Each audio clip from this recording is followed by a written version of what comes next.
So I pretty much never have to pay for fuel or even to charge my electric car.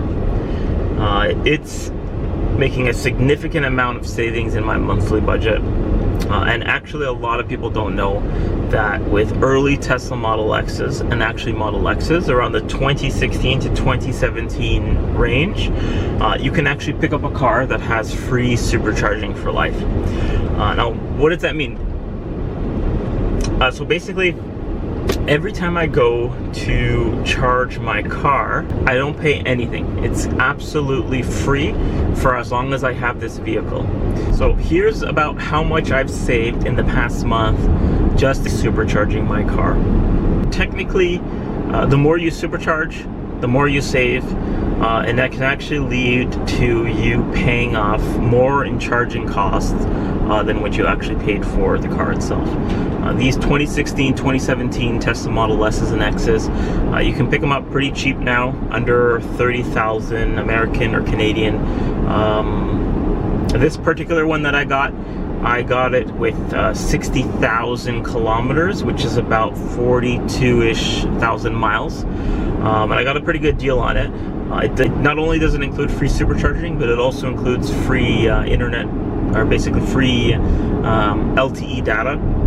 So I can stream Spotify or Apple Music or whatever it is right off the car without Bluetooth, without putting a hotspot on my phone. So that's another perk with these old cars. It's a 6-seater, so 2 in the front, 2 in the middle, and 2 in the back. I used to drive a Tesla Model 3, but needed to upgrade because the Model 3 is a little bit tight now when you have 2 kids and especially 2 car seats. So we decided to get a bigger vehicle at that. The doors are definitely the feature on this, 9-year-old vehicle. Still get lots of people turning their necks to take a look. Lots of kids make comments, and even other families make comments. It's definitely much easier to put kids in and out of this type of car, especially with these Falcon Wing doors. So it's definitely still awesome on that. Is this something that's right for you? It really depends. I mean, you got to do your research on these cars. Not every 2016 or 2017 Model S or Model X will have free supercharging available. Another thing you got to consider is, do you even live near a supercharger? If you need to charge your car, where is the closest one? Does a supercharger have any amenities you can use while you're charging your car? Oftentimes these older cars, they don't charge as fast as a new, Model Y would. So you're going to have to be spending some time committing to charging the car. So maybe 30, 45 minutes at this supercharger that you're going to have to stay at if you want to take advantage of not paying for fuel or electricity. In my situation, thankfully the supercharger is not too far of a drive, and there's actually a grocery store right there, so I'm able to get a little bit of grocery shopping done while my car's charging, and then when it's all done, I head back home. So you got to do a little bit of research on that. Another thing to consider too is that these cars are out of warranty. So if you have any mechanical issues, any battery issues, you'll be on the hook for that.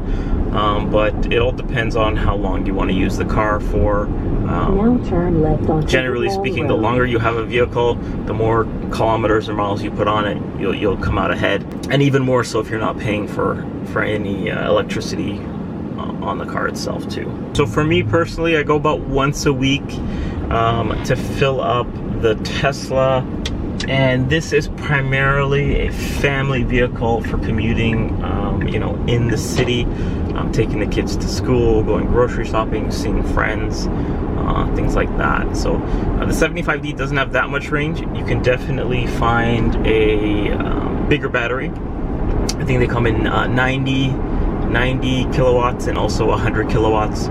So you can shop around and get a bigger battery, which is going to have more range, so you're spending less time at the supercharger.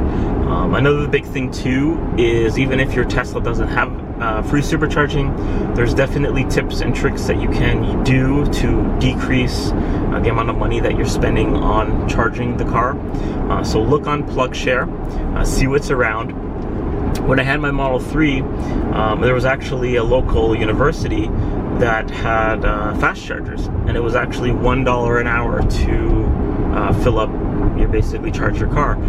So it basically cost my Model 3 $1 to fill the tank. So I would actually do that before I got the free supercharging with Tesla on this Model X. So there's definitely ways to do it. if your energy company does low overnight rates and you actually have a home charging setup, that's probably the most convenient. That's going to cost you, you know, $1, a couple of dollars or whatever to fill up your battery. My situation is a little bit unique. I don't have home charging, so I'm completely taking advantage of the situation with the public chargers and Tesla. But overall, honestly, coming from 2023 Model 3 to a 2017 Model X, even though it's technically a downgrade in the year of the vehicle, just the amount of space that my family has gained in this car has actually made it an upgrade for us. The fact that we're not paying for charging anymore is a huge plus. The fact that we can go on road trips and not pay for any fuel, that's massive now. So there's definitely a lot of pros. Definitely always a chance that, you know, one day we're gonna wake up and there might be a notification on the screen saying that the battery is shot and needs to be replaced. That's a risk you got to take with these old cars, right? Hopefully not. Hopefully we get a lot of value out of it and we don't have to deal with that, but we'll see what happens. Yeah, if you have any questions about, you know, buying an old Tesla, free supercharging, things like that, feel free to leave a comment. More than happy to help, but definitely do your research. It is a big decision to jump into one of these old Teslas, but if you pick the right one, it can be extremely rewarding, and I definitely do recommend it if you're looking to get some more space.